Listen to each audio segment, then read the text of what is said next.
日はカリフォルニアミルク協会共催シェフズテーブル料理は最高のコミュニケーションツールセミナーにご参加ご視聴いただきありがとうございます。東京ガス業務用テストキッチン厨房横浜の私大町と申します。本日司会進行を務めさせていただきます。どうぞよろしくお願いいたします。本日はですね、カリフォルニアミルク協会コンサルティングシェフのバーバラ・アレクサンダーさんをお迎えしまして、カリフォルニア産チーズをふんだんに使いましたバーバラシェフの料理パフォーマンスをご披露いただきます。またジェロボーム株式会社様にご用意いただきましたカリフォルニアのワインのペアリングもございます。さらに今日はですね、国際的に活躍されているバーバラシェフに世界カリフォルニアの食事情などについても伺ってみたいと思っておりますので、よろしくお願いいたします。それでは早速バーバラシェフをお呼びしたいと思います。バーバラシェフお願いします。Hello, thank you for coming. 今日は逐次通訳さんが入りますのでご了承ください。はい、逐次通訳入ります。皆様本日はお越しいただきまして誠にありがとうございます。I'm Barbara Alexander, Chef B. Everybody calls me Chef B, and if you're interested, you can follow me on Instagram. こんにちは、バーバラ・アレクサンダーでございます。I leave it there, and you can do it later if you want. 皆様、私のことをシェフ B と呼びます。で、こちらの方に私のインスタグラムございますので、ぜひフォローしていただければと思います。And today we're going to cook with California cheese. で、本日はカリフォルニアのチーズを活用してお料理の方をしていきます。Okay? Okay? Okay. Great. ありがとうございます。Thank you very much. はい、バーバラシェフありがとうございました。はい、では本日のメニューなんですけれども、チップス&ディップ、そして白トリュフブラータチーズとトーマチーズのニョッキ、ブラウンバターとセージのソース、カニとチーズの2度焼きスフレ、アイスコーヒーチーズケーキのシュークリーム、はい、以上4品のデモンストレーションとなります。それではバーバラシェフどうぞよろしくお願いします。So if you could start with the demonstration, please. Okay, so I can start? Okay, sorry, I don't speak any Japanese. I'm embarrassed. ちょっと恥ずかしいんですけど、残念ながら私一切日本語喋りません。Anyway, today we're going to cook with California cheese. And I know that you're all chefs, but today I'm going to pretend you don't know anything about cooking. 本日はカリフォルニアチーズを用いて料理をしていきます。で、皆様がシェフであるということは承知しておりますけれども、本日は皆様がシェフでないということを前提にご説明の方をしてまいります。Only because some of you are doing different jobs, pâtissière, culinaire, so I don't know what you do, so I pretend everybody knows nothing. 皆様の中にはパティシエの方もいらっしゃいますし、料理人もいらっしゃると思いますので、何も知らない、そういった前提でご説明していきたいと考えます。And I know it's Japan, but I want you to interact with me. Freestyle, California style. で、日本ということは承知していますけれども、ぜひ今回はカリフォルニアスタイルで非常に活発な対話の方をしていければと思います。So if you have any questions, please just ask me. It's no problem. なのでご質問等ございましたらいつでも聞いてください。And I have my great assistant Mamo-san, Chef Mamo-san, is helping me today. で、本日私大きな助っ人さんがいます。マモシェフでございます。よろしくお願いします。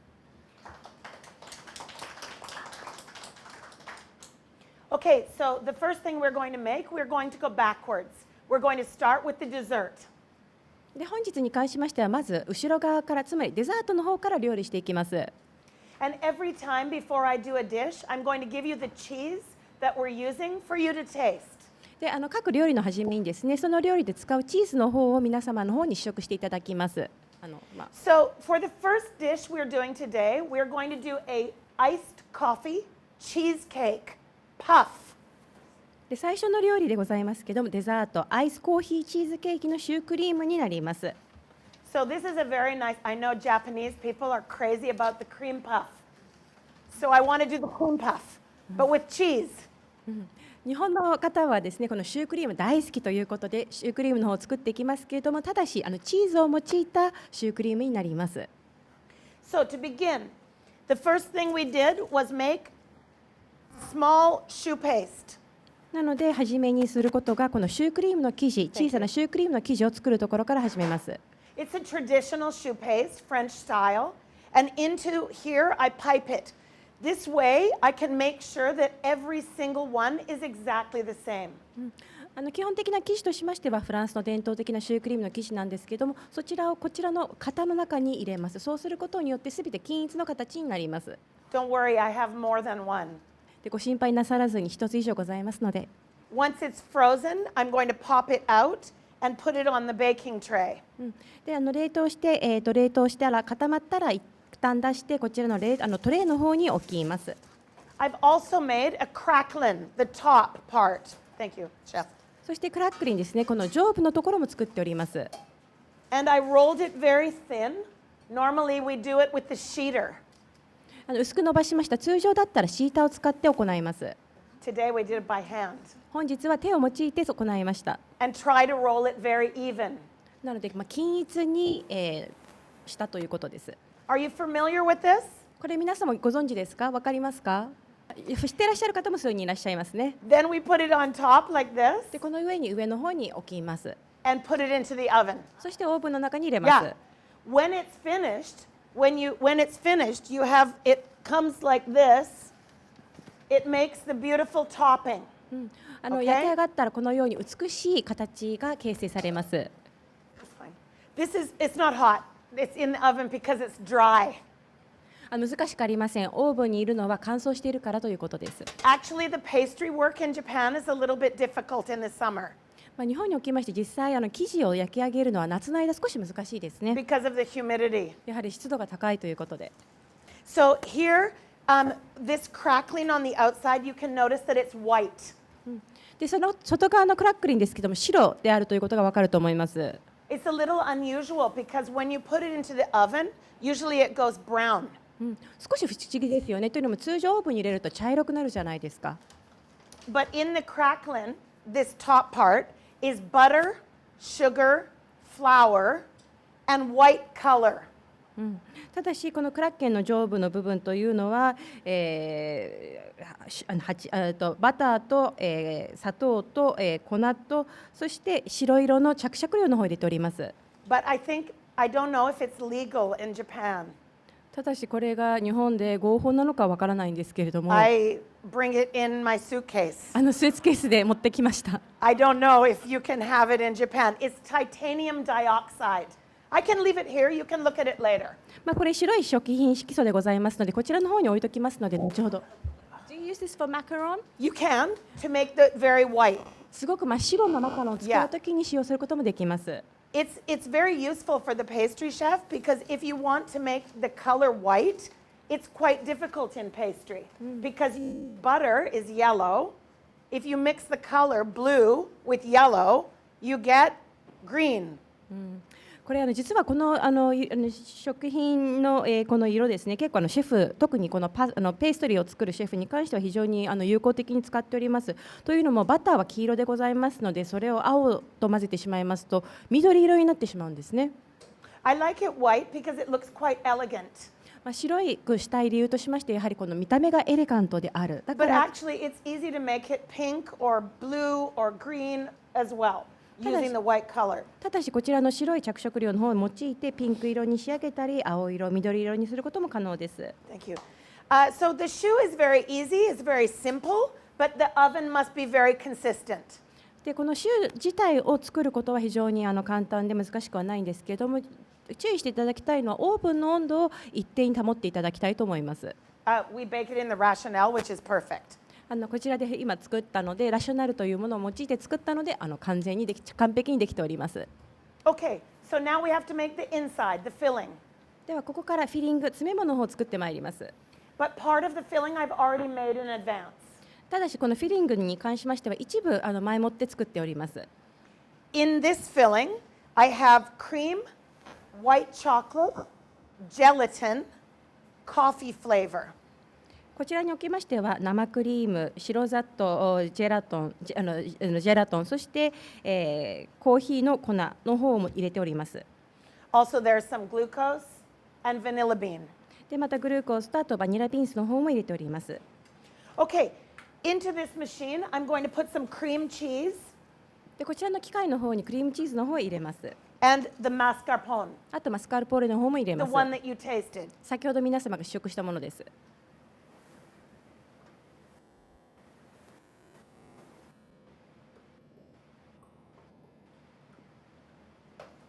It's important to make sure that it's very soft. 非常に柔らかくすることが重要で That's す。 okay, I use this one. Okay.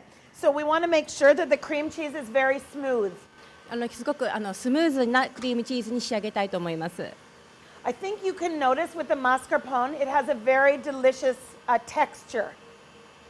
Very milky, but also very, very smooth. 特にこのマスカルポーネこのように調理いたしますと分かると思うんですね。非常にミルキーで非常にスムーズな味わいが味わえます。 Where do we usually use the mascarpone? 通常どういったところでマスカルポーネ利用するんでしょうか。 Tiramisu? ティラミスですね。 Do you know tiramisu? That's very popular. That's usually the use for mascarpone. But mascarpone can have many, many uses. もちろんティラミスによく使われることもありますけども、それ以外にもたくさんの用途があります。 Actually, for me, you can use mascarpone in place of bechamel. ベルシャメンソースの代わりに使うことも私はよくあります。 If you're making a lasagna, also mascarpone can be used inside instead of trouble to make a bechamel sauce. なのでこのベシャメルソースの代わりにラザニアを作る際にこちらのマスカルポーネのチーズを用いることも可能です。 Yes? It's very useful, mascarpone. I love it. 非常に利便性の高いチーズです。 I think one thing about California cheese, I'll say it many times today, California cheese is the quality is very high. We have very strict rules about sustainability and also health and inspection. And so the product that you buy from California is very high quality, で本日 especially if it has this seal. なので本日何度も繰り返し申し上げますけれども、こちらのシールがありますカリフォルニアチーズに関してですけれども、非常に高品質、品質が非常に高いということでございます。非常にサステイナビリティ、健康、そして、こういったインスペクションに関しましても高い規律を持っておりますので、何度も繰り返し本日は申し上げますけれども、非常に品質の高いチーズになっております。 You can see that this has set. It's important that the filling is made overnight in the refrigerator. So easy to make the filling. You bring the cream to a simmer. Sorry, it's long. You bring the cream to a simmer with the vanilla and the glucose, the sugar, and you pour it over the white chocolate. This, then it sits overnight. To make it to the cream cheese filling, cheesecake filling, we use mascarpone and cream cheese. We use the filling of the white chocolate. This is actually called crème parisienne. And we mix them together. I'm so sorry, Mickey. That's all right. It's long. はい、ということで、こちらの、フィリングですね、中身詰め物の方ができました。で、重要なのはですね、これ前日に作っていただいて一晩の冷蔵庫で寝かしていただくことが必要であります。なので先ほど申し上げましたけれども、この中には、砂糖、バニラ、ゼラチン、そして、砂糖の方、バニラの方が入っております。で、こちらの方を白いチョコの上にかけるということでございます。で、こちら、申し上げましたけれども、一晩寝かせていただきます。で、この白いチーズのところ、What was the name? Cranberry, crackberry. What was the name? What was the thing that you the mascarpone and you put the white thing and it's called the crackran? Crackling, yes. クラックランと呼ぶものになります。So in here, just to repeat, I have the Parisienne filling, which is chocolate with cream and gelatin. でこの中にはパリジアンのフィリングがありまして、これはチョコレート、生クリームと砂糖になります。Cream cheese and mascarpone. You have the recipe. でクリームチーズとマスカルポーネので皆様レシピにある通りでございます。And we whisk it together until it's very smooth and thank you, chef. Very smooth. でスムーズに滑らかになるまで攪拌していきます。Okay. When it's finished, you can see that it looks very smooth, but also a little bit too stiff. で終わったらこう分かりますけれども、非常に滑らかなんだけれども少し硬くなっているという状態が分かると思います。So the reason why you have to keep it overnight is because you're using gelatin, so you want to make it Yes, kind you of want to stiff. make sure it's set. さようでございます。Yes. And then when you mix it with the cream cheese, you're going to get a really good flavor from the cream cheese and also the mascarpone. But then for me, it's too heavy. So I like to add some whipped cream at the end to lighten it. でこのクリームチーズとマスカルポーネを混ぜ合わせることによって非常に美味しい味というものができるんですけど、私にはちょっとそれが重たいので、そこに生クリームを私は入れるのが好きです。If the weather is very warm outside, 天候が暑いとですね、 then you can use stabilized whipped cream with a little gelatin also in the whipped cream. でもしそういった場合はですね、このステーバライズされた生クリーム、つまりジェラチンを入れた生クリーム、こういったものを用いてもいいかと思います。Okay, so I'm going to add some whipped cream to my, just a little bit at first. Thank you, it's okay. A little bit at first, and I stir vigorously. Don't worry about deflating. 生クリームを最初ちょこっと入れてよく混ぜます。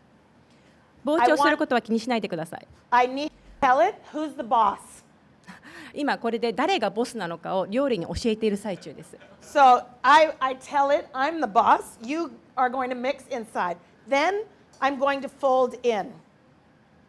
なので私がこうやって今私がボスだからあなたは私の言うことを聞いて料理になりなさいと言ってこうどんどん付け加えてまいります。You can add as much as you want to make it a little bit lighter. 軽くするために好きなだけ付け加えていただいて結構です。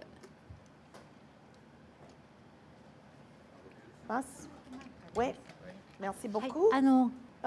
Chef Mamo-san speaks French, so we speak together in French. シェフマモさんはですね、なんとフランス語堪能ということでございますね。お二人の会話はフランス語でなされております。Oh, do you speak French? アプ。He doesn't speak too much. Actually, he speaks English perfectly. Right. But he doesn't want to speak English. Okay. But I don't speak Japanese. Right. So together we speak French. Okay. 今マモさんがフランス語で会話しているというふうに申し上げましたけども、実は英語も非常に堪能なんだけれども、なぜかちょっと英語を恥ずかしくて喋りたくないということでフランス語を喋りたいということで、私は日本語が喋れないということで結局共通の言語というのはフランス語ということです。It's embarrassing, but because I am Canadian, I should speak French, but I speak very bad French too. ちょっとこれ恥ずかしいことなんですね。私はカナダ人でございますので、当然ながらカナダ人であればフランス語も堪能でなければいけないんですけども、私のフランス語はそこまで上手ではありません。You can see that it's lighter now. わかりますよ It's ね。more more lighter, more whipped. わかりますよね。軽くなってもう少しこうふわっとした感じになってますね。Old-fashioned way.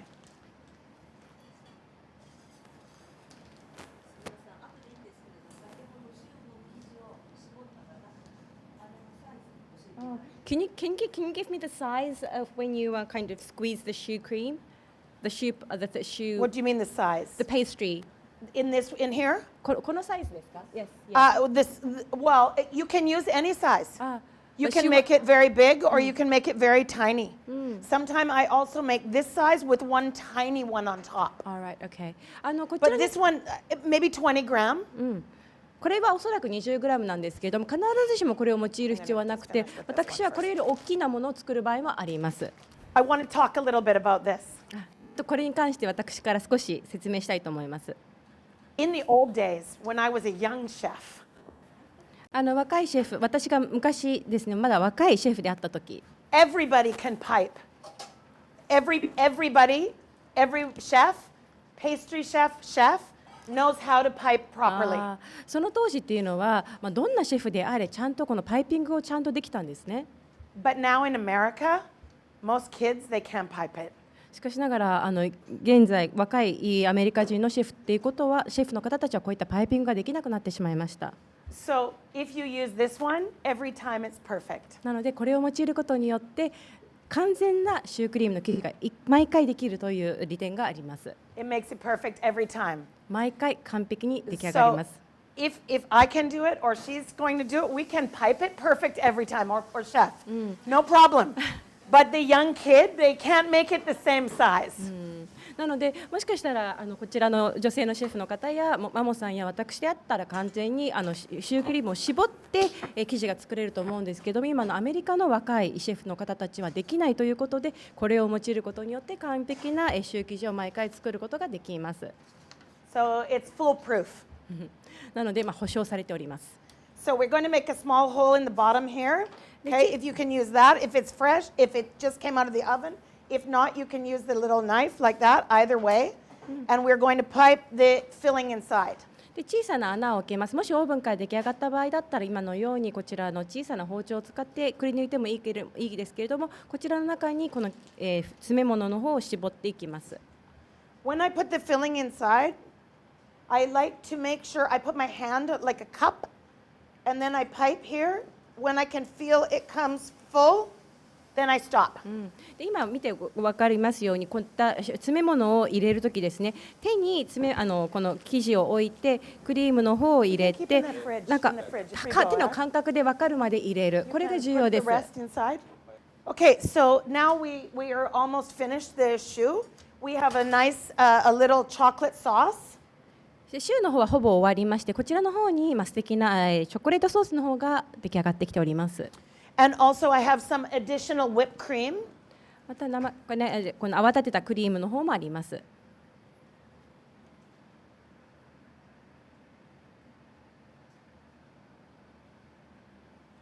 Okay, and then we put a little chocolate sauce on the plate.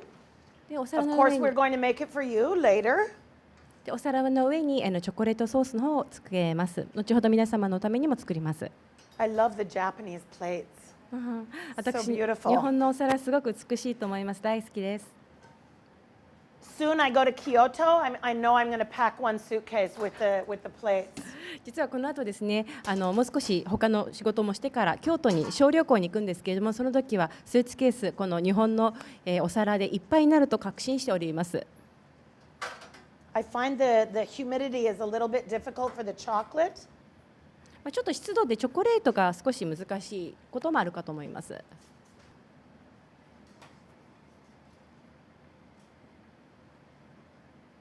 We put the gold leaf because California cheese is the gold standard. で今これ金箔の、リーフですね、葉っぱの方を飾りました。なぜかといったらカリフォルニアのチーズは、ゴールドスタンダード、黄金のスタンダードだからです。And you can notice when you eat it today, the coin has the stamp of the real seal. A real seal is the real deal. で後で後ほど試食していただいたときにお気づきになるかと思いますけれども、こちらのコインのところにこちらのシールの方があります。本物であるという証になってお I'm り going to ま talk す。 about this one a little bit. So with the stamp, it's very simple. You can, maybe some people have seen it already, I don't know. But you can have your logo made on this small stamp like this. Actually, in America, it's very expensive. $100 for this. But I found out that in Malaysia, you can buy for $6. でこちらですね、スタンプの方、チョコスタンプの方を作るのは非常に簡単でございます。こちら米国だとこれ非常に高くて1つ$100するんですけれども、なんと私マレーシアに行った時にこれが$6で購入できるということに気づいてしまいました。But I think next time I go to Malaysia, I'm going to order some more. なので次マレーシアに行く際にはこれをもっ Actually, と it's 注 just 文しま this す。 piece is what they make, and then they attach the handle. This one you put in the ice, or in the professional pastry chef, they use the freeze spray.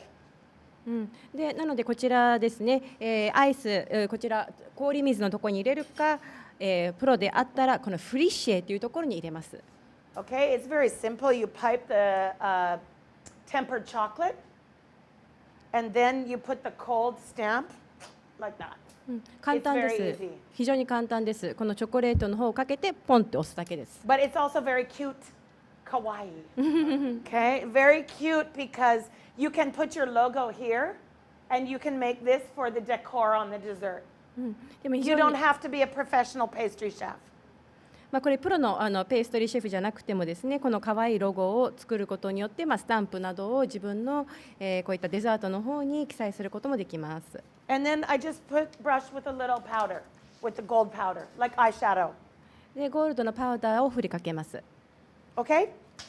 So very simple. When we take the gold powder, 金箔のパウダー I です can't ね。 get it open. The problem here is the humidity. You need to have the special chocolate room where the temperature is cold. ただしやはり日本におきましては湿度が問題になりますので、特別チョコレートを調理する特別室ですね、こういったものが必要になってまいります。Okay, so that one is the first recipe is finished. で最初のお料理が完了いたしました。Do you like it? おいしそう、Okay. 楽しかったですか？ Maybe you like it okay, and then when you eat it, you really love it. 今おいしそうに見えたと思うかもしれないけれども、食べたら本当においしいということを確信すると思います。But actually, I don't know your background. This one is very simple for the culinary chef to do as well.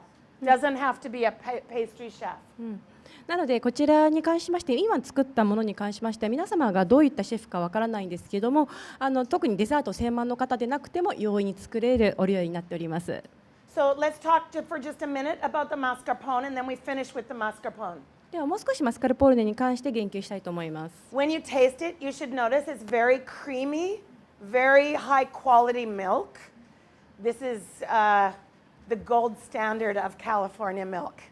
で今味見して試食していただいてわかるかと思いますけれども、こちらのマスカルポーネ非常に滑らかで、高い品質のミルクを使われているということがわかります。先ほどから申し上げているカリフォルニアミルクのゴールドスタンダードであります。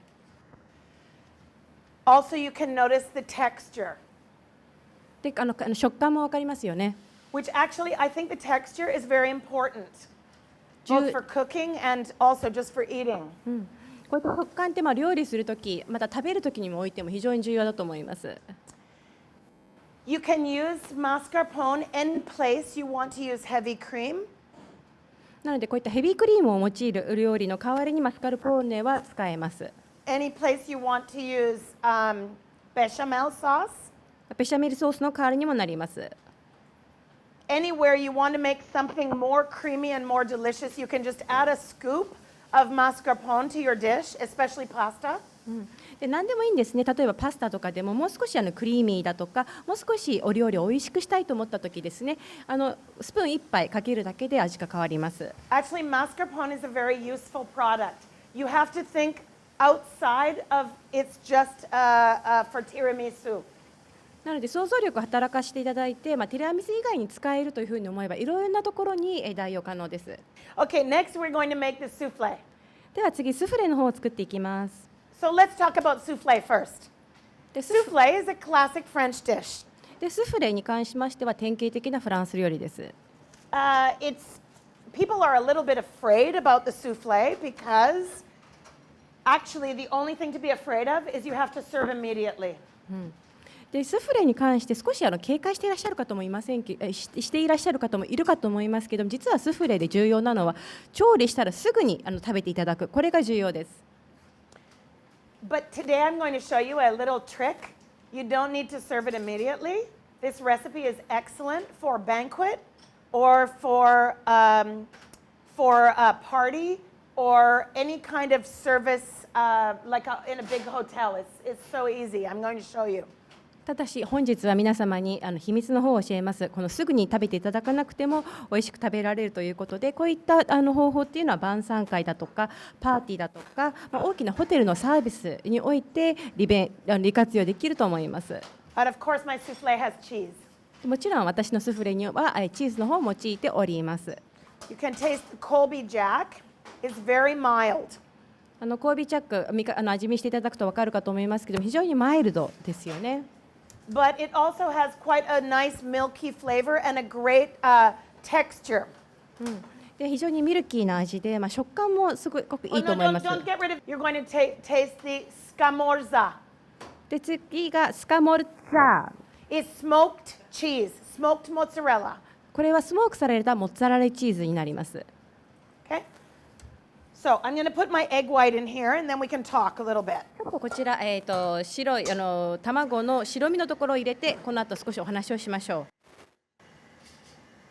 う。Egg white and a pinch of salt. そして、塩一つまみ入れました。In this case, the salt is not for flavor. The salt is to break the albumin, the egg white. で今回は塩を入れた理由としましては味のためじゃなくて、こちら今白身を泡立てている、そのために少し塩の方を入れました。We're going to talk more about the cheese in a minute, so we'll come back to the cheese. But today I'm using scamorza and Colby Jack. でチーズに関してですけれども、本日は、このコルビジャックとあとこのスカモルツァミカーターを使っております。So I really love the souffle. And when I started cooking as a young chef, I thought the souffle was very challenging because you make the souffle, you have to serve immediately, and it's quite difficult. で私スフレ大好きなんですけども、若いシェフであった時このスフレを作るというのはすぐに食べていただかなくちゃいけないということでちょっとチャレンジングだなと思っておりました。So in this bowl, where do you want it? Here? In the bowl, I have bechamel sauce. でこのボウルの中には、ベシャメルソースが入っております。This time you need bechamel sauce because you need the flour to hold the souffle. で今回はベシャメルソースを用いる必要があります。このスフレを固めるためのこの生地が必要なので、粉が必要なので。So we have a bechamel sauce. Also we have the cheese, scamorza and Colby Jack inside here. でこのベシャメルソースの他にこちらスカモルツァのチーズとあとコルビジャックの方も入っております。We have some sauteed onions. あとソテーされた玉ねぎも入っております。Some fresh parsley. あと、パセリもあります。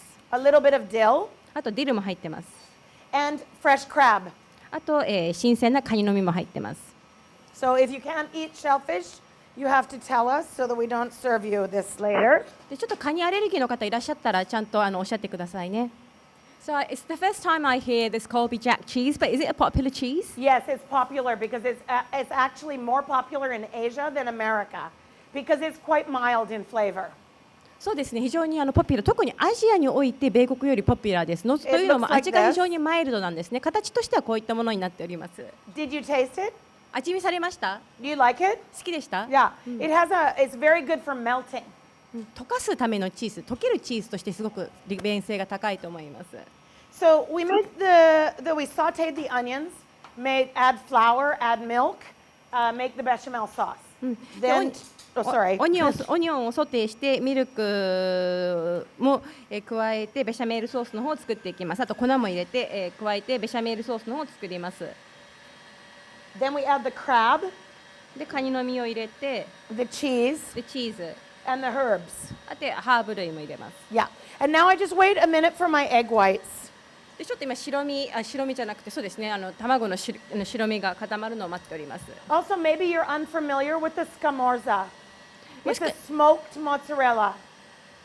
またこのスカモルツァミカーターに関しましてもご存知ない方いらっしゃるかもしれませんけれども、スモークされたモッツァレラチーズです。 The one that we have here is imported, obviously, from California, but it is made by the Di Stefano family, traditional Italian family.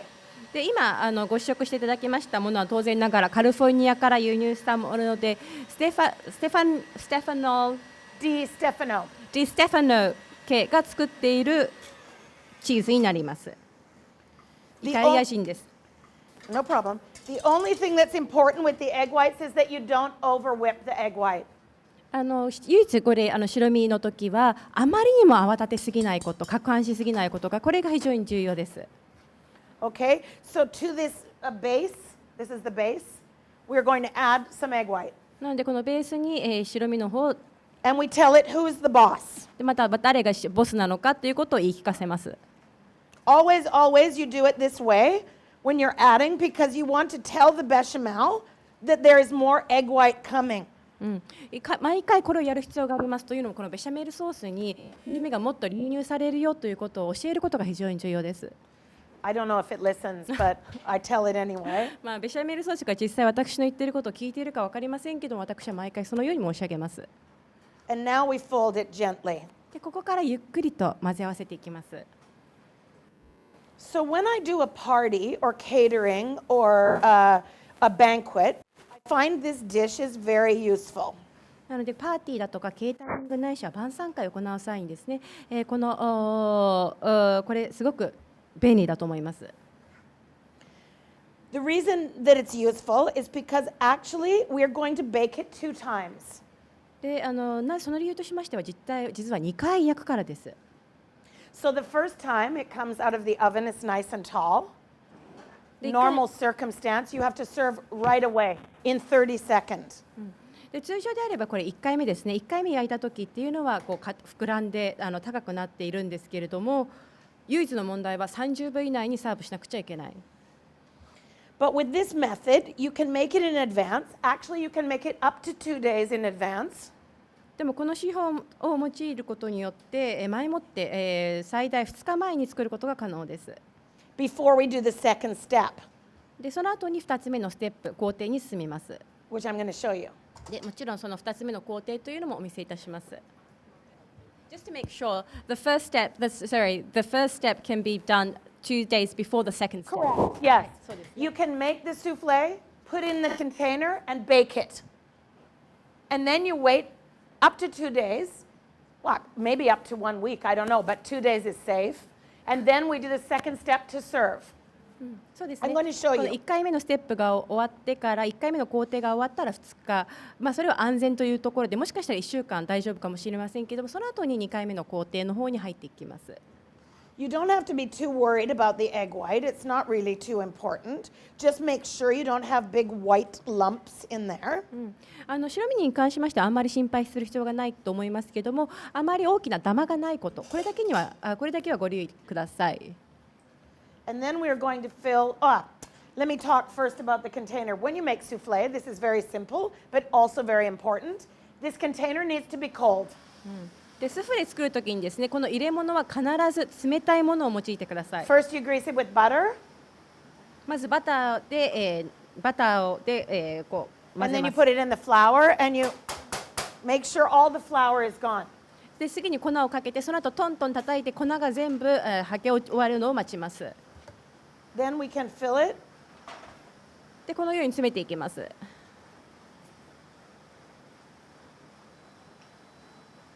Almost to the top. Yes, it's going to fall afterwards. そうですね。1回目の工程焼いた後高くなった後1回しぼみます。 But it's okay, don't worry. でも心配しないで。 Don't worry at all. I've done it a million times. Well, Okay, and then it goes to the oven. Thank you, chef. 100万以上 And then it 100万 goes to the 100万 oven. 以上やって大丈夫ということなのでご心配なさらないでとい You うこと can で bake this one with all the other one. Yeah, bake all together. So when we make the souffle is going to rise up. When we take from the oven, we just let it cool down. And it's going to collapse. Don't worry. It's okay. Everybody worries at first.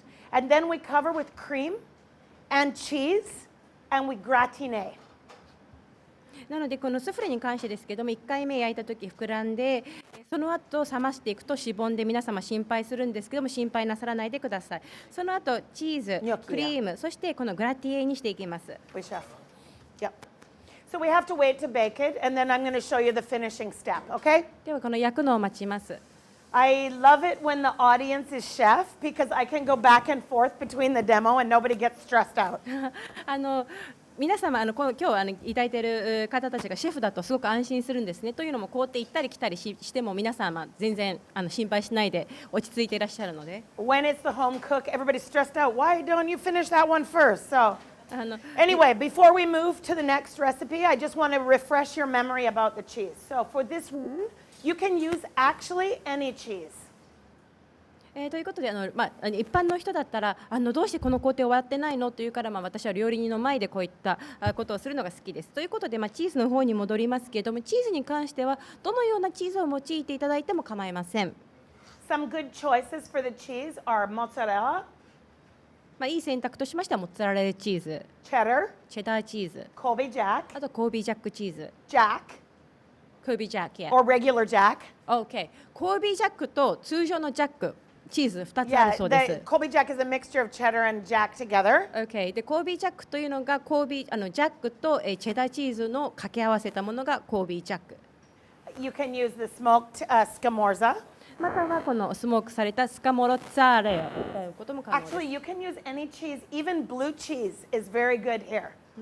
実はどんなチーズ、ブルーチーズでも可能です。 Yeah, a good combination for the same souffle. You leave out the crab, and you put apple and blue cheese.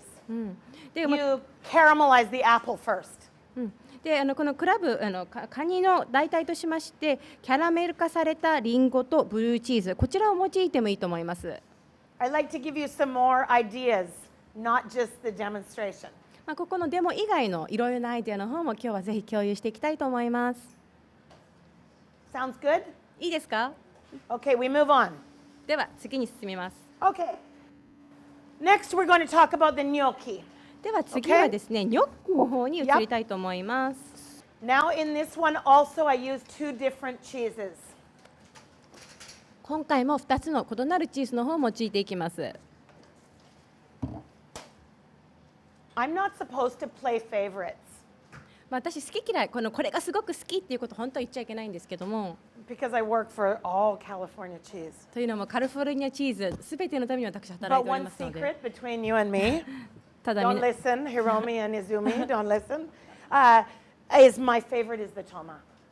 This is the toma. で、こちらは、ひろみさんとかみんな聞かないで私たちだけの間の秘密ですけれども、私が一番好きなチーズはこちらのトーマチーズです。こちらですね。This one is from Point Reyes. It's about 1 hour from my house on the coast of California. でこちらポイントレイズというところで私の自宅から1時間くらいの場所にあるところでございまして、カリフォルニア沖にあります。If you have time after when you're eating, I'm going to show you the picture of Point Reyes. It's so beautiful. でこの試食している間にですね、後ほど写真の方をお見せしたいと思います。こちらポイントレイズ、本当に美しい場所にあります。I don't know if you have a chance to visit California before, but everybody has an idea about California in their mind. 皆様カリフォルニア訪問されたかどうか分かりませんけども、なんとなくカリフォルニアってこんなものよねっていうふうに皆様なんとなくイメージはあるかと思います。But the image people have is the bikini and the surfboard and the blonde hair. It's not the California where I'm from. I'm from Northern California. で皆様がただし思いを描いているカリフォルニアって、ビキニでサーフボードがあって、ブロンドヘアの方がいらっしゃるということを想像しているかもしれませんけれども、それは私が住んでいるカリフォルニアのところではありません。私は北の方から来ております。 And this farm is in Northern California. でこちら A lot of mountains, a lot of very beautiful ocean, but very cold ocean. ただしこちらの、チーズの農家さんというのは北側にある山がたくさんあり、美しい海があり、ただし非常に寒いところにあります。 I'm lucky they have the prop. こういったものがありました。 So this toma comes in a wheel like this. こんな I've 形 never できま seen す。 this before. Hey, Romy. I never saw this one before. The plastic. 今回こういった型を見るのは初めてです。 And this is the farm right here. でこちらが農家ですね。 So you can see from this picture a lot of green grass, quite a high mountain, and the beautiful water right there. On the other side of the mountain is the Pacific Ocean.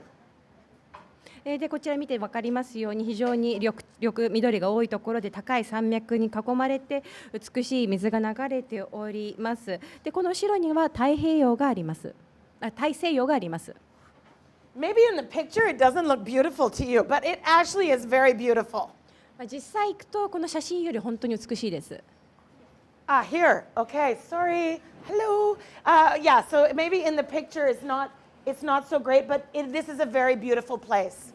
繰り返しになりますけども、写真ではそんなにわからないかもしれないけども、実際に行くと非常に美しいところです。 Did this one come from California? I got it from Ring. From Point Reyes? Yeah. Oh, but looks like made in Japan, no? No, it's from Ring. I didn't make it. でこ Okay, のプ I ラ have スチ two ックの more 型も pictures カリ of フォルニア the. チ Oh, ーズ、カリフォルニアから持ってきたものでございまして、写真が他に2つあります。 we really have the cutest cows. 可愛い牛さんですよね。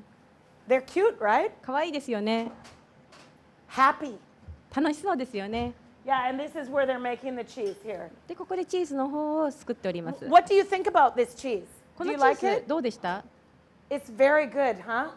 Yeah, the text. like Oh, Conte it's like cheese. Conte. Yeah, very. Don't talk about French cheese. ここではフランスチーズに関しては言及なさらないでください。 I'm joking because I also love Conte, but I don't talk about anything except California. まあ But you're true. It's like the farmhouse wheel of the cheese. It's very tasty, very flavorful, and it's also excellent for melting. そうですね、ここだけの話、私もコンテが好きなんですけども、あまり大きな声でフランスチーズはこの場では食べられないということで、そうですね、おっしゃったように非常に味のあるチーズで、とても溶けやすいというのが特徴です。 I'm sorry, I'm standing in the wrong place, but I'm going to stand over here. If I don't stand here, you tell me, go that way.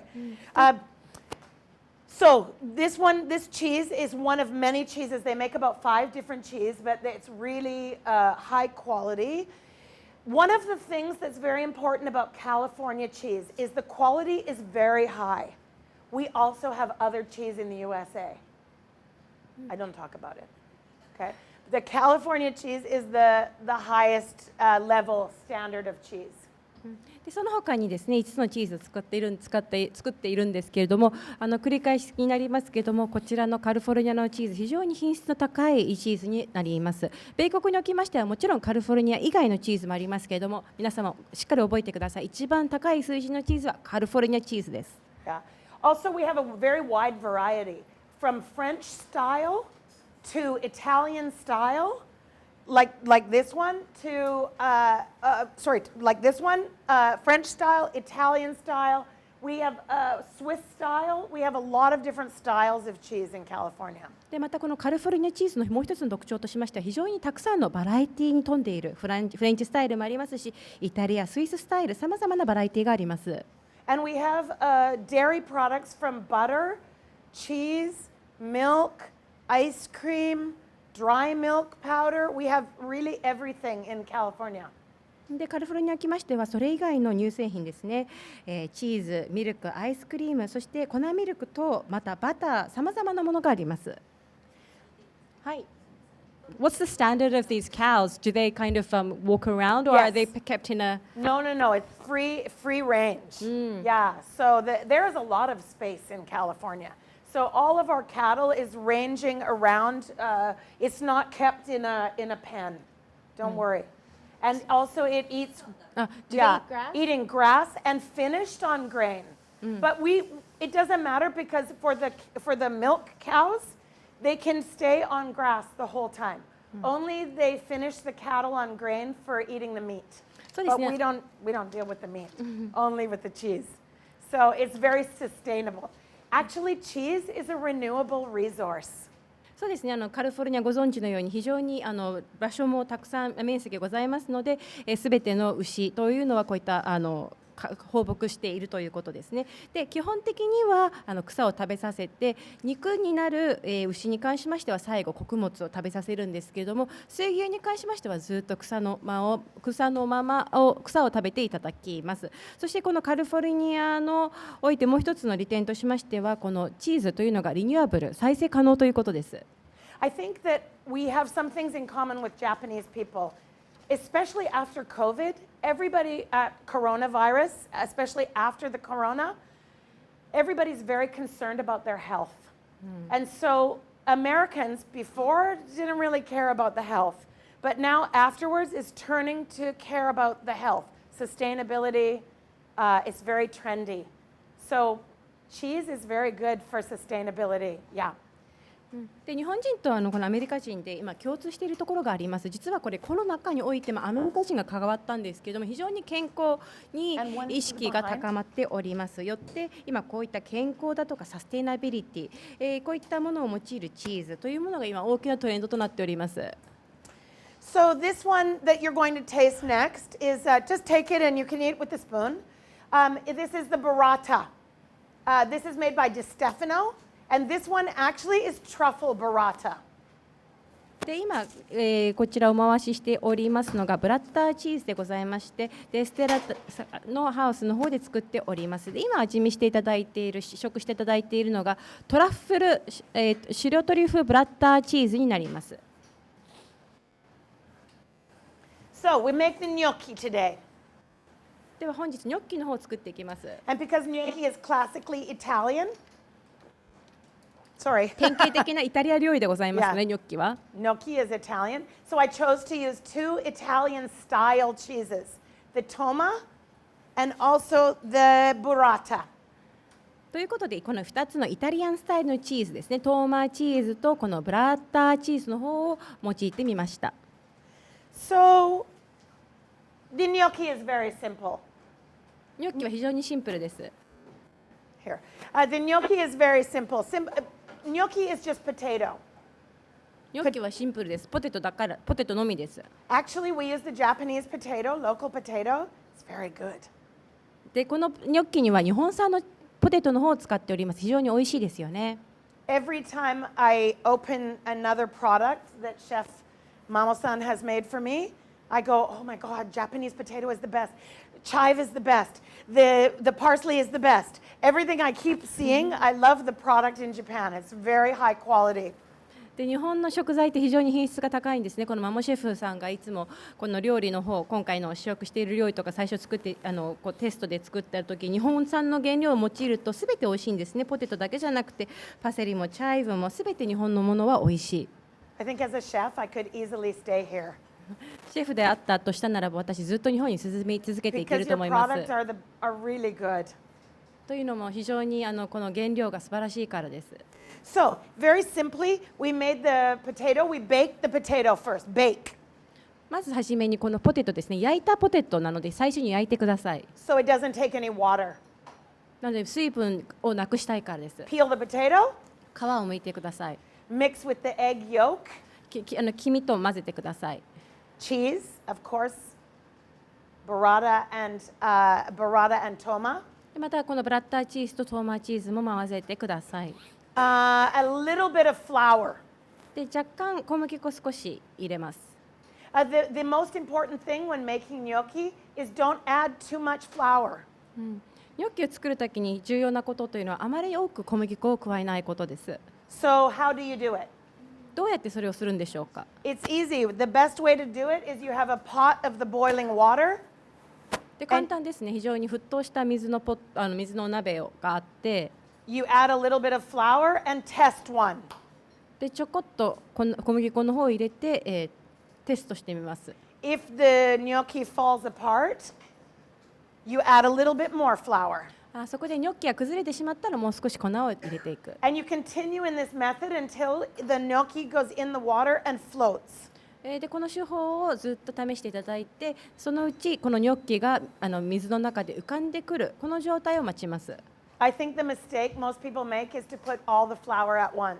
で多くの人が間違える点としましては小麦粉を1回にすべて入れてしまっている。Ah, it's ready? Oh, okay, you can see the souffle? スフレ見えますよ You can see it? ね。 Okay, we can bring it out. 見えますか。 Oh, maybe I do the souffle next. Sorry. We finished the souffle first. ではまず最初にスフレの方を終わらせていきますね。 So we can just put it here.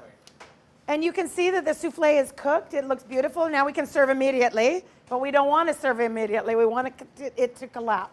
今スフレが出来上がりましたで美しく膨らんでおりまして、本来ならここで皆様にご試食していただくんですけども、ここでは試食しないで、へこむのを待ちます。 Okay, I can make it right now, but I want to wait to show you the collapse so that we can make it afterwards. So I'm going to finish the gnocchi first. ということで、このやはりスフレがしぼるのを待つので、ちょっと待つので結局やっぱりノッキの方に戻ります。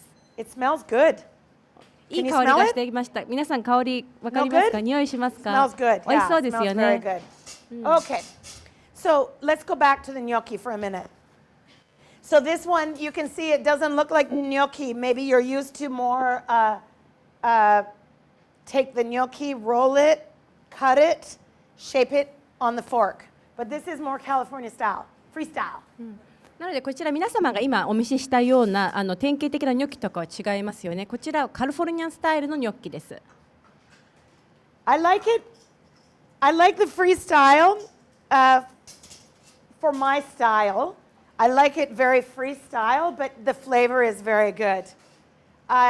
You can see it perfectly made. We can do it. I can do it. You can do it. Anybody can do. But if the flavor isn't good, it doesn't mean anything. で私このフリースタイルのこのニョッキが好きなんですね。でもちろん味もすごく美味しいと思います。当然ながら私も皆様もこのいわゆる伝統的なニョッキの形を作るということはできると思いますけども、重要なのはこの味です。 So here I have a little bit of butter and a little bit of sage, バターとセージの方が入っております。 pepper, で黒胡椒 and salt. と塩。 Just a little bit. And I want to go a little bit slow until we have beurre noisette. で少しゆっくりと温めていきます。 Beurre noisette is brown butter. There's a lot of stages to cooking butter. The first, it goes very foamy. でこのノワゼットという形に持っていきたいんですけども、バターを調理していく工程でいくつかあります。まずこうやって泡が少し出てくるような形。 At first, the foam is going to come high, and then the foam is going to reside, and then it's going to start to brown. 膨らんでその後へこんでだんだん茶色くなってくるということです。 You want it to be just a little bit brown. You can see here, here. この Chef. 程度の茶色の色に持っていきたいんです You can ね。 see the brown, ちょっと and you can smell. It's really nutty. 茶色で少しこうナッツみたいな香りがしてまいりましたね。 Brown butter isn't burnt butter. ただしこの茶色くなったバターというのは焦げたバターとは異なります。 Now I'm going to put some gnocchi here. でニョッキを入れていきます。 Just to heat it up. 温める感じですね。 I need the spoon. A poêlée is a French term for spoon the fat over the gnocchi. でこのポワレしていきますね。このソースの方をニョッキの上にかけていくフランス語になります。 Actually, everybody loves butter. バターみんな大好きですよね。 Okay? When it's nice and warm, then we can put it in the dish. 温かくなりましたらお皿の上に置いていきます。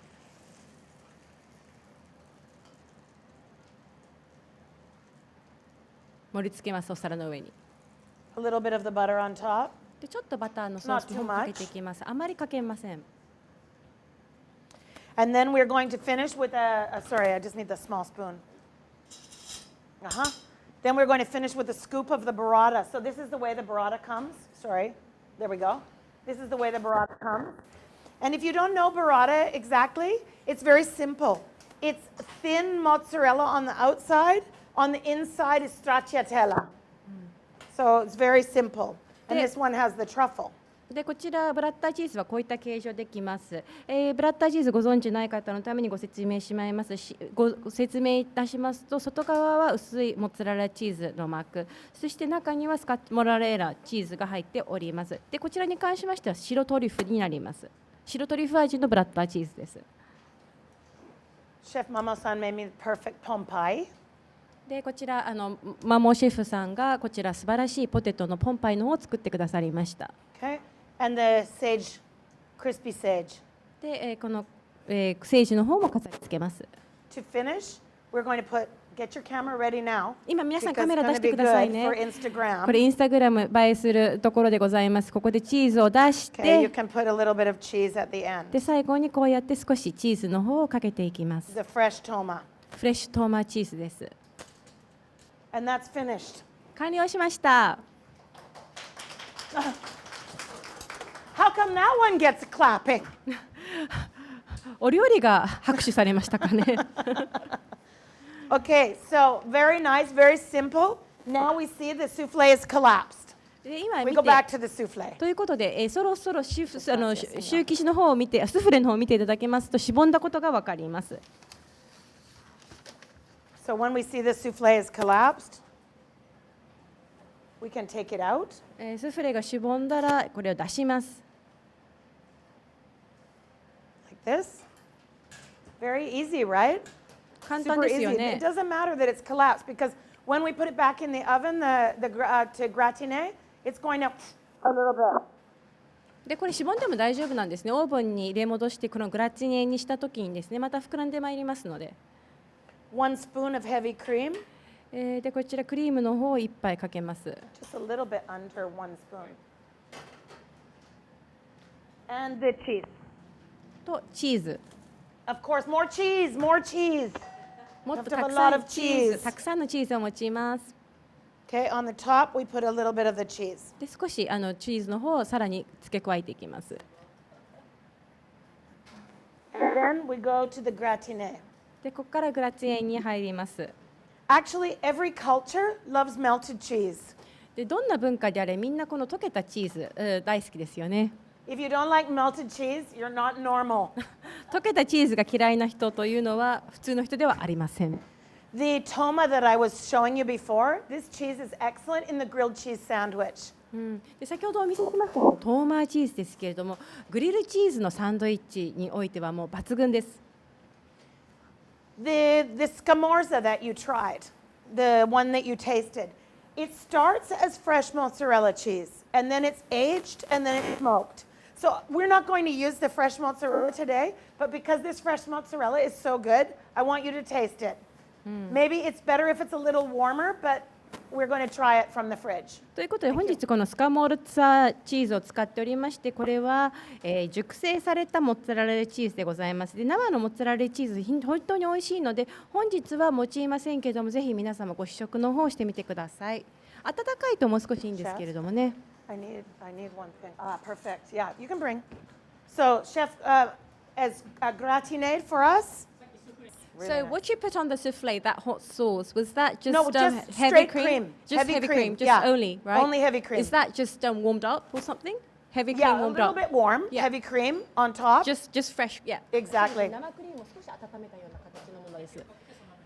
Yeah, so you just Yeah. put that warmed, Yes. fresh, warm, Fresh, warmed, warm warmed, cream. and then cheese. And then the cheese, yeah. さようでございます。And no problem. And the nice thing about this dish is by the time the souffle gratinaise, it's warm inside.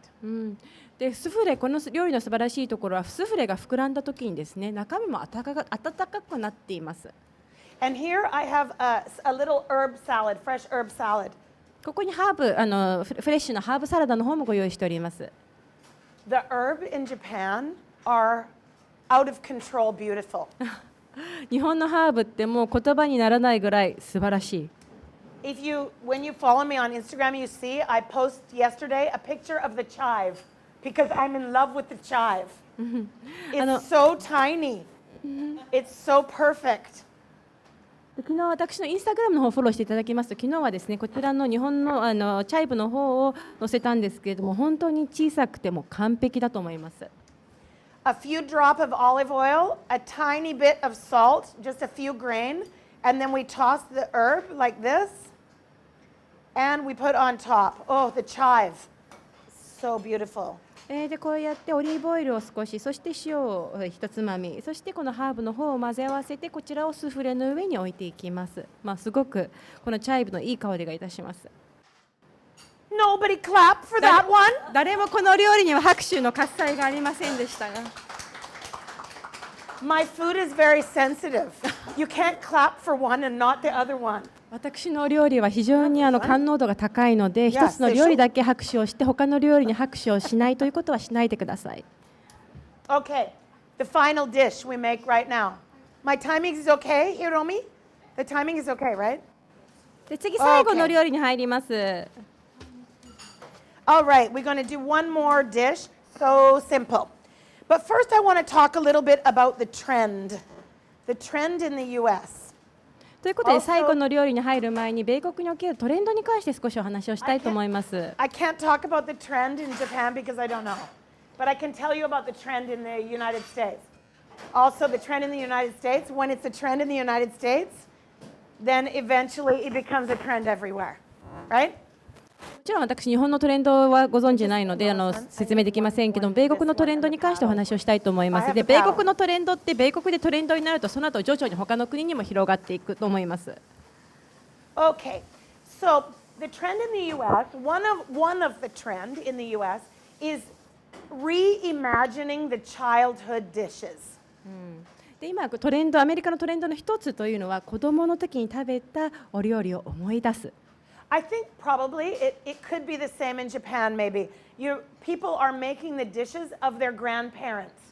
で日本でも同じかもしれませんけれども、皆様今、祖父母時代のお料理を作り始めたんですね。So a very old dish, very common dish is chips, potato chip with the dip. 非常に古い、典型的なお料理としましてはこのチップスとディップ。When I tell people in the US I'm going to do chips and dip, people are like, what? That's a little crazy because it's from the 1960s, 1970s. で私がアメリカにおいてこれからチップとディップを作っていくよと言うとみんなだってそれって1960年代とか70年代のお料理でしょ、なんでって言うんですね。And always the chips and dip are made from the cream cheese. で、チップスとディップスは必ずクリームチーズから作ります。So I'm going to put the cream cheese here. We could also use some mascarpone would be fine, but I think the cream cheese for this particular dish is better because it's more stiff. でこれクリームチーズの方を入れていきます。もちろんマスカルポーネを入れてもいいと思いますけども、今回の料理に関しましてはクリームチーズのこの硬さがあるのでクリームチーズだけの方がいいかと思います。So I put the cream cheese here, and I'm also going to add caramelized onion. でクリームチーズを入れてその後にこのキャラメル化された玉ねぎの方も付け加えていきます。So what cheese are we using here? We're using cream cheese, and we're also using the smoked cheddar. I forgot to give them the sample for the smoked cheddar. でここで使っているチーズはクリームチーズ、そして今から皆様にご試食していただきますスモークとチェダーチーズになります。まだお渡ししてませんけれども。After, I'm going to put a sample of the smoked cheddar for you to taste, okay? なので後からこの皆様にご試食していただくスモークとチェダーチーズこちらの方に置いておきますので、後ほどご試食の方お願いします。So I'm going to put some smoked cheddar here.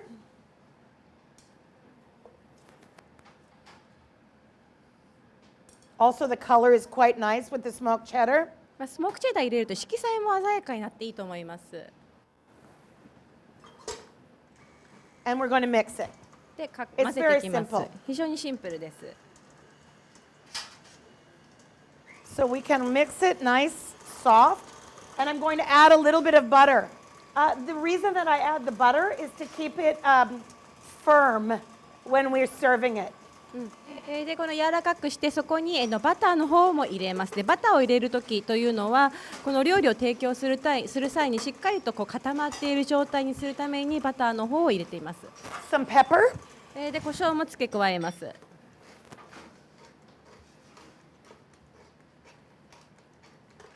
Japanese pepper grinder is very good too. このミルキも非常に日本のもの性能いいですね。 A pinch of salt. で一つまみ塩も入れます。 And here I have a little bit of fresh dill and parsley. ディルとパセリの方も入れます。So I can use a mascarpone cheese instead of the butter in this case? You could, but I think for this dish it's not good because you're going to see when I have to pipe it. And if you put the mascarpone, it's going to make it too soft. 今回の料理に関しましては入れない方がいいと思います。というのも後でこの絞り器に入れるときにマスカルポーネを使ってしまいますと柔らかくなりすぎちゃうんですね。You can add a little, but not too much, and not in place of the butter. You need the butter because it's going to go cold. The butter. もちろんマスカルポーネちょこっと入れていただいてもいいかと思いますけども、バターの代用にはなりません。というのもこの少し固まることが必要なのでバターが必ず必須です。Okay, so we're going to put it in as soon as it's nice and smooth, we're going to put it in I just fixed the piping tip. 柔らかく滑らかになりましたらこの絞り器の方にまた入れていきます。 Chef style. これはシェフだったらこういったことができるそうです。Sorry, Chef Mamo. シェフマモさんありがとうございます。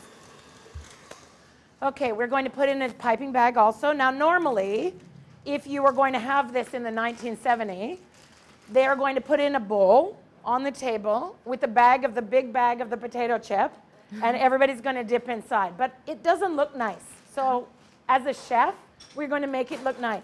で今回は絞り器の方を用いていきます。これは見た目が美しいからです。もちろん1970年代であれば誰もそんなことはせずに食べ終わったポテトチップスの袋の中にディップの方を入れてみんな食べていくけれども見た目が悪いからです。 As a chef, you should always taste the food before serving it to the people. 当然ながらシェフとしましてはお客様の方に料理を提供する前にまず必ず味見重要です。 It tastes great. おいしい。 Oishi? おいしい means yummy because Oh, you said yummy. it's- Okay, yeah. oishi. おいしい。 I like that word. Okay. If you want, sorry, I forgot one item. We put a little bit of lemon juice レモン汁も少し付け加えてください。 just to make it more tangy. ちょっとこの味にピリッと感を与えるために。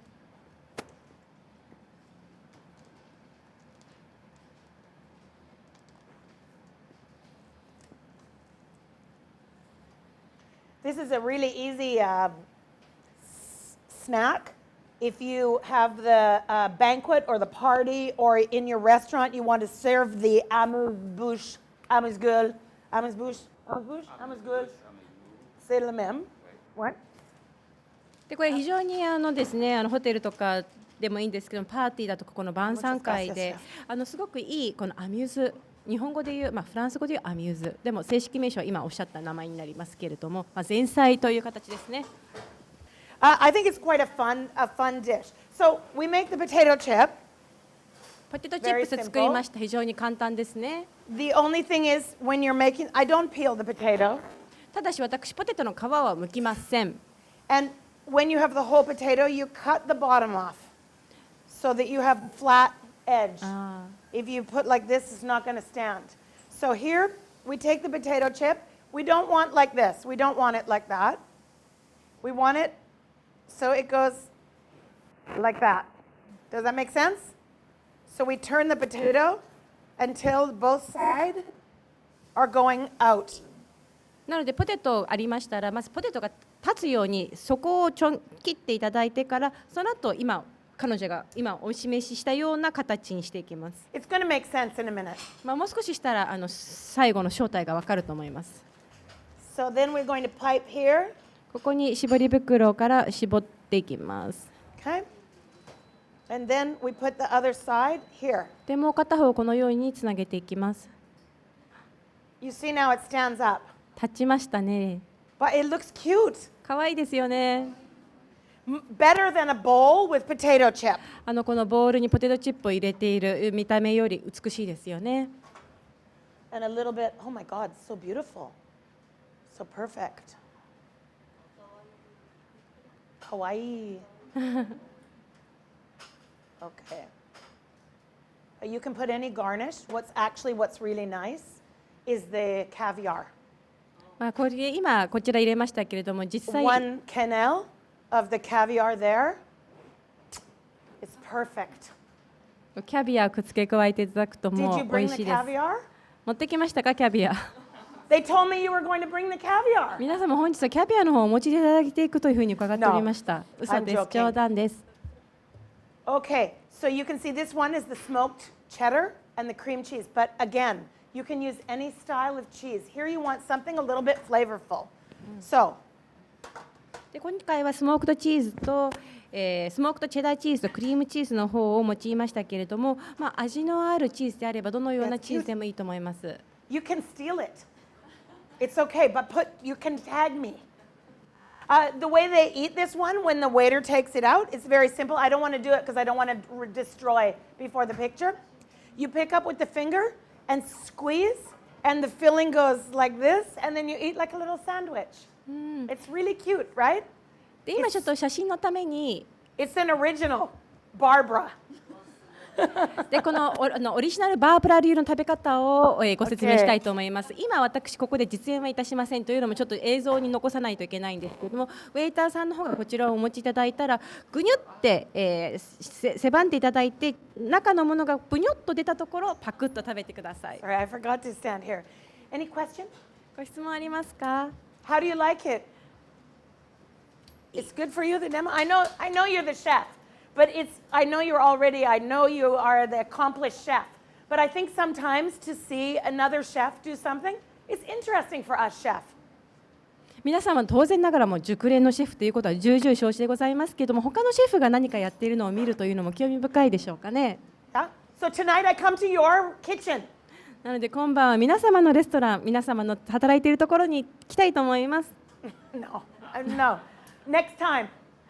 今回はちょっと残念ながら行けませんので、次回来た時には行きたいと思います。Can I answer any question for you about California cheese or cooking in general? でこのカリフォルニアチーズないしはこの料理に関して何かご質問の方ございますでしょうか。 So earlier on you said that the mascarpone cheese can be used as a bechamel In lasagna. Yeah, in lasagna. In but lasagna. in doing so, do you have to also add flour to the mascarpone cheese? No, it's not necessary but you do. But it's a great question. You don't have to add flour, but you do need to add some additional mozzarella cheese, and also you have to make the tomato sauce quite dry. 粉を入れる必要 Or はありま thick, not dry, thick. Okay. トマトソース、sorry。小麦粉を付け加えていただく必要はないんですけど、モッツァレラチーズ、そしてこのトマトソースに関しましては、非常に濃縮された形に持っていくことが必要になります。Yeah? Yeah. But actually, mascarpone is very good to finish a pasta dish. If you have a different type of pasta dish, it's always nice to put 1 scoop of mascarpone instead of heavy cream. ただしパスタ料理の仕上げに、この1杯ですね、このマスカルポーネのチーズを生クリームの代わりに付け加えると非常にいいお料理になります。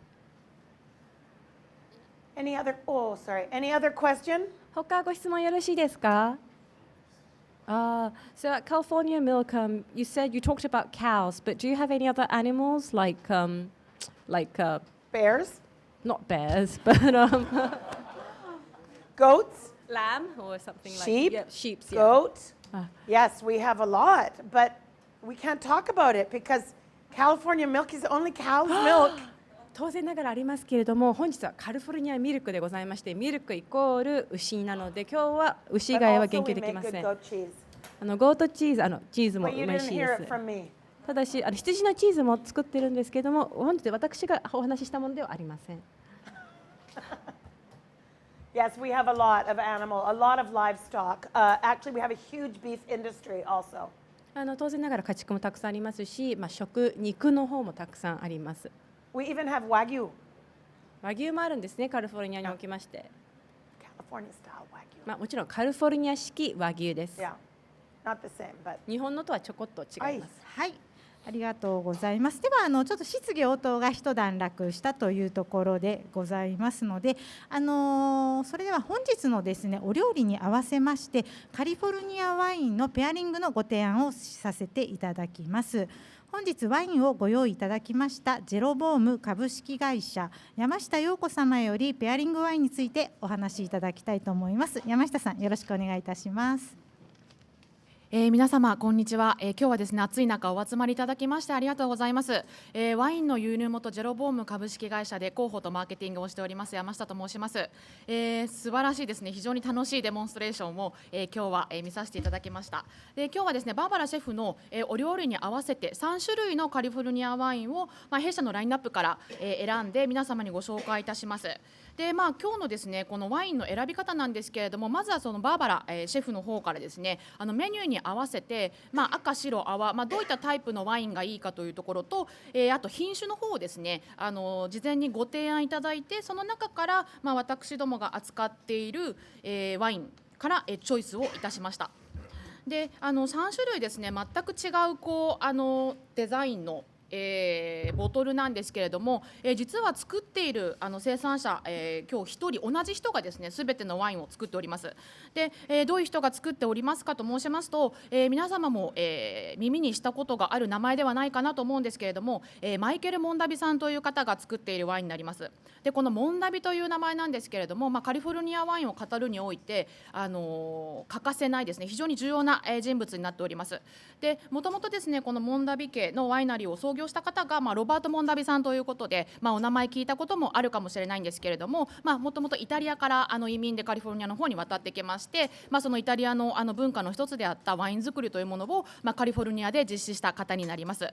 で60年代中盤ですね、まだカリフォルニアのナパバレーが今ほどそのワイン産業が発達していない時期からですね、ワイン作りを始めまして、本当に今のカリフォルニアワイン産業のですね礎を築いた方でして、ロバート・モンダビはカリフォルニアワインの父と呼ばれております。残念ながらロバートさんはですね、数年前に亡くなってしまったんですけれども、そのロバートさんの長男でございますマイケルさんですね、ずっとロバートさんの右腕として醸造を行ってきた方なんですけれども、その方がですね、奥様とあとお子様たちと一緒に自分の名前を冠して立ち上げたワイナリーがマイケル・モンダビファミリーエステートと申しまして、そちらで作っているワインを今日は3種類ご紹介したいと思います。で1つ目のですねワインなんですけれども、この後休憩の後皆様乾杯をしていただくんですが、その乾杯でご紹介するのがこちらのエンブレムというスパークリングワインになります。でこちらはですね、スパークリングワインの最高峰というとやはりフランスのシャンパーニュ地方が有名なんですけれども、そのシャンパーニュと同じですね、瓶内二次発酵をさせるという、技法をとっておりまして、非常に時間をかけて、丁寧に作られたスパークリングになります。で、とても泡のですねきめも細かいのと、うまみですとか複雑性があるのが特徴なんですね。でこちらはカリフォルニアの中でもソノマという産地のブドウを使っておりまして、ソノマというのは海沿いの非常に涼しいエリアなんですね。で、その涼しいエリアで、栽培したブドウにはしっかりとした酸が、乗っておりますので、このキリッとした味わいのスパークリングには非常に向いている産地でございます。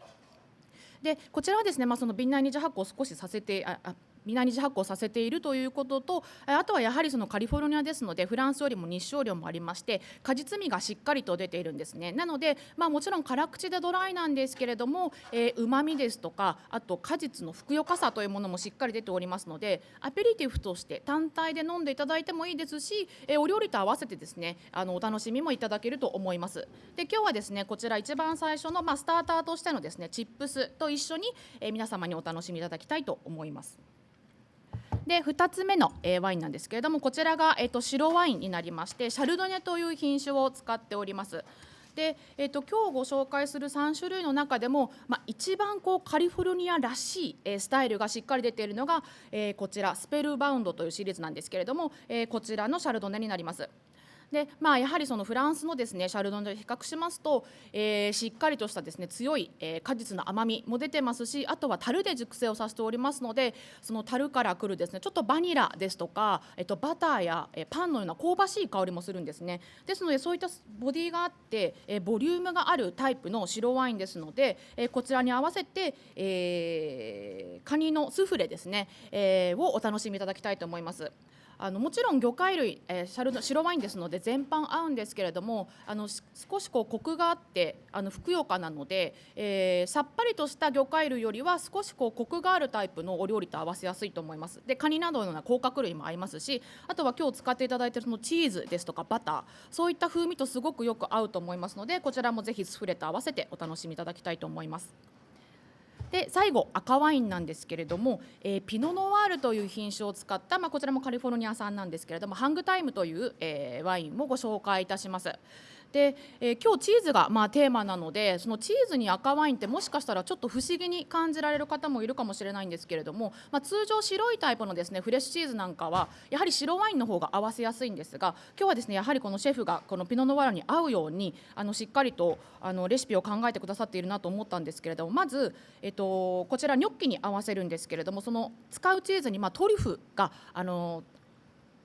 トリュフフレーバーがついているということで、そのトリュフの複雑な香りプラス、ブラウンソースですね、少しその焦がしたバターのフレーバーというのに、このピノノワールがぴったり合うと思いますので、今日はちょっと少し珍しいんですけれども、そのチーズを使ったプレートにこの赤ワインを合わすという体験をしていただきたいと思います。でこのピノノワールという品種なんですけれども、赤ワインの中でもタンニン分が渋みがすごく少なくてフルーティーな味わいが特徴なんですね。ですのでこういったチーズのお料理とも合わせやすいですし、あとは少し今日温度を低めに提供させていただこうと思います。もちろんちょっと外が暑いっていうのもありますし、このタンニンが少ないので、こういった軽やかなタイプの赤ワインは今の時期です特にちょっと冷やして提供していただくと皆様すごく召し上がりやすいんじゃないかなと思います。で3種類ですね冷やした状態でもちろんお出ししますので、グラスの中で少しずつ温度が上がっていくにつれて香りや味わいがどんどん変化してまいりますので、そのグラスの中で変わる、ワインの、変化もぜひ今日は体験していただきたいと思います。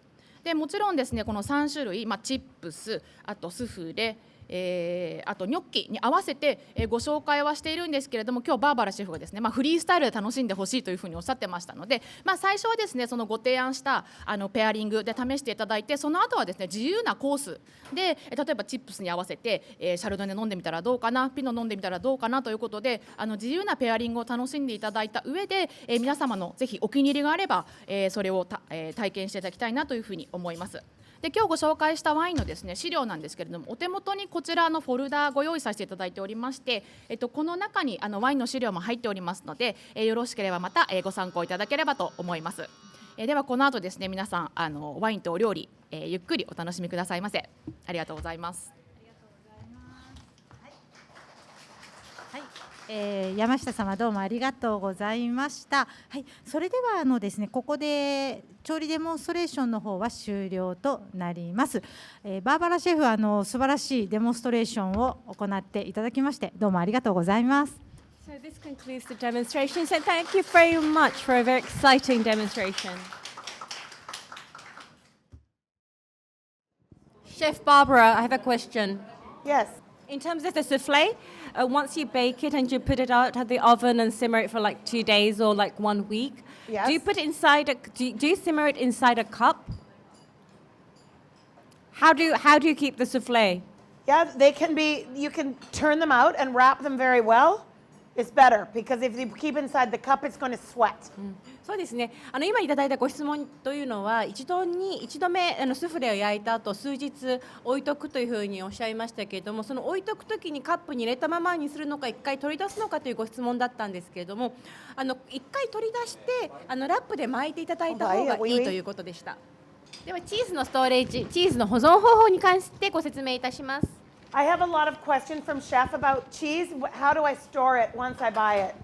よく質問されます、シェフの方からチーズ購入したとどうやって保存すればいいのと。The best way to store the cheese is in the package itself. If you can't store it in the package, the best way is in parchment paper. で、Parchment paper, yeah, baking paper. Okay. で、一番いいのはこのまま保存するのがいいんですけども、そうできない場合はクッキングペーパーを巻いて保存していただければと思います。Chef, le parchment paper, le papier? クッキングペーパーですよね。失礼いたし No, まし no, た。 no, le papier, the baking paper. クッキングペーパー。Yeah. We そうですね。こちらですね。クッキングペーパーを用いて、 call it parchment, but this kind of paper. こういったクッキングペーパー Parchment で paper, baking paper. 巻いて保存していただければ。 You wrap the cheese very tightly together with the baking paper and inside the plastic bag. このクッキングペーパーで密封しすごく巻いていただいて、その後プラスチックのバッグにジップロックみたいなものに like a Ziploc. Because cheese is a fermentation process, so it's still breathing. So it's important to allow it to breathe with the paper. なぜこのクッキングペーパーで、巻くかというと、チーズは当然ながら発酵食品でございますので、ずっと息しているので、やはりこちらのクッキングペーパーで巻いていただいて保存することが2つ目のおすすめの方法です。Also, if you open the cheese and there's some mold on the outside of the cheese, don't throw it away. でもう一つですね、チーズ開けた時にですね、開封した時に少し外にカビが生えている場合、捨てないでください。Cheese mold is completely safe. チーズの外側にあるカビというのは安全です。In fact, some cheese have the mold inside, like blue cheese. ブルーチーズみたいに内包このカビが内包されているものもあります。So don't worry about the mold. Just take the back of the knife and scrape the surface, wipe on the cloth, and scrape all the way around, and wrap again in the paper and put in the fridge. なのでもしカビが生えている場合はですね、このナイフの背面でチーズのカビのところを取っていただいて、その後布巾か何かでそのナイフのカビを取っていただいて、また、再度クッキングペーパーで巻いてください。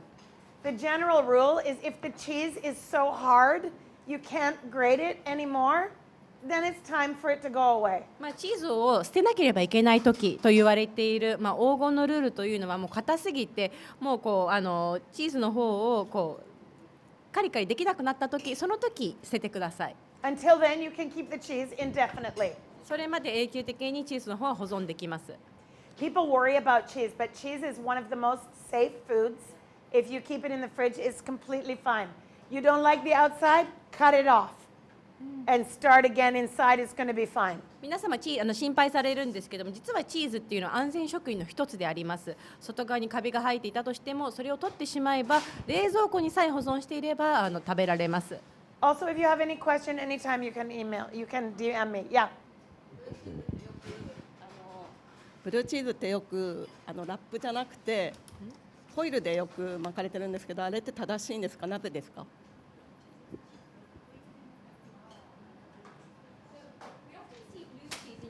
？That's kind of covered with foil. Is that correct? Yes, that's the way that blue cheese is delivered, always in foil. ブルーチーズというのは常にこのアルミホイルで巻かれております。それが通常です。Yes, but after Why is it? I don't know the answer to this. I'm sorry. I don't know. Blue cheese, it always comes like that. Actually, if you look at the blue cheese, the foil has a piece of paper on the inside of the foil. The foil is not exactly touching the cheese. It's just on the outside. I don't know why, but I can ask and find out. ちょっと今その答えを持ち合わせてないんですけども、実はこの確かにブルーチーズってこのアルミホイルでラップされているんですけども、その中見ていただきますと、実はチーズに直接接触している部分っていうところには紙ホイルがあるんですね。やっぱりこのクッキングペーパーみたいな紙が。でもなぜかっていう理由が必要だったらちょっと調べて。But I can make an educated guess. ただし今私のこれまでの熟練した経験による推測によりますと、I'm going to say part of it is tradition. 一つ目としては伝統的な手法。But also, if you look inside the foil, there is paper. And I think it's so the paper, if you put the blue cheese in plastic, I'm going to imagine, but I don't quote me, the mold is going to keep producing. And so they do it so it can breathe.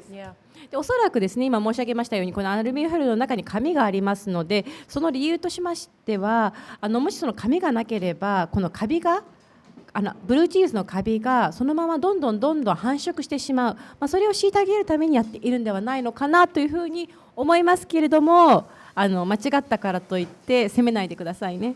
Actually, I never had that question before. 初めていただいた質問になります。And now I'm interested myself. 今そういったご質問が上がったのでなんでかなって私も非常に関心があります。But you have to have some mystery in life. 人生におきまして、少し秘めたことがあるというのは非常に重要ですね。There has to be some remaining question. 謎が完全に解けずに何か少し疑問にあるということが人生において重要です。それでは本日ですね、共催をいただいております、カリフォルニアミルク協会のエグゼクティブアカウントの岩崎宏美さんより皆様へご挨拶をさせていただきたいと思います。岩崎さん、よろしくお願いします。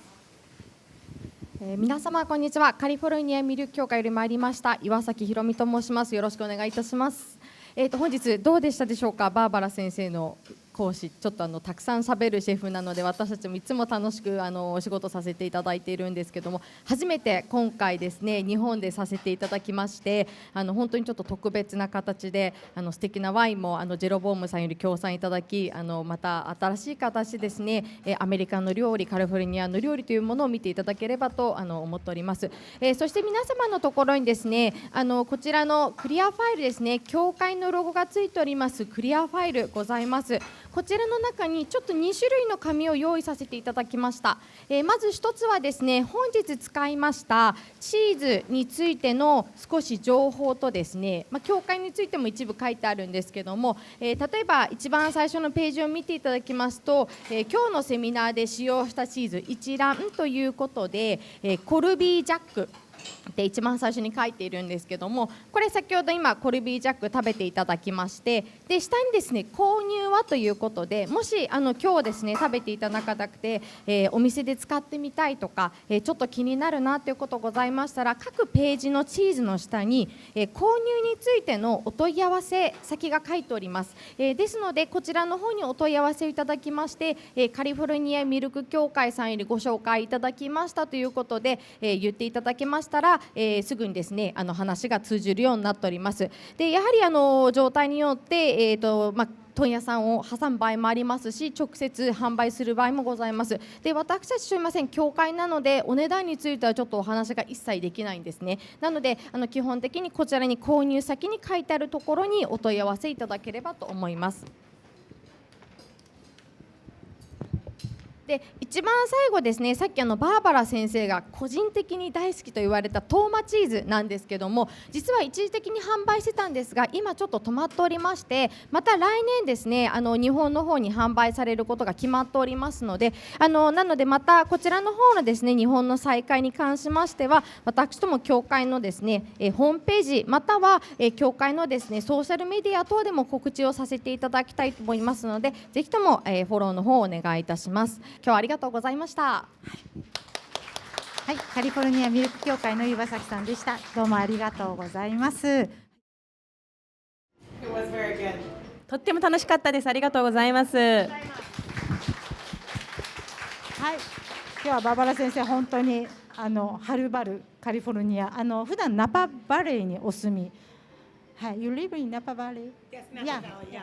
So thank you very much for coming far away from California, Napa Valley. So thank you very much for coming along. Thank you. And if anybody comes to California, they can DM me, and I can make sure they can have a good time. なので皆様の方もカリフォルニア来た際にはぜひこちらのインスタグラムの方をお願いします。そして直接私に連絡してくださいね。はい、本日はどうもありがとうございました。Thank you so much. Merci beaucoup. ありがとうございます。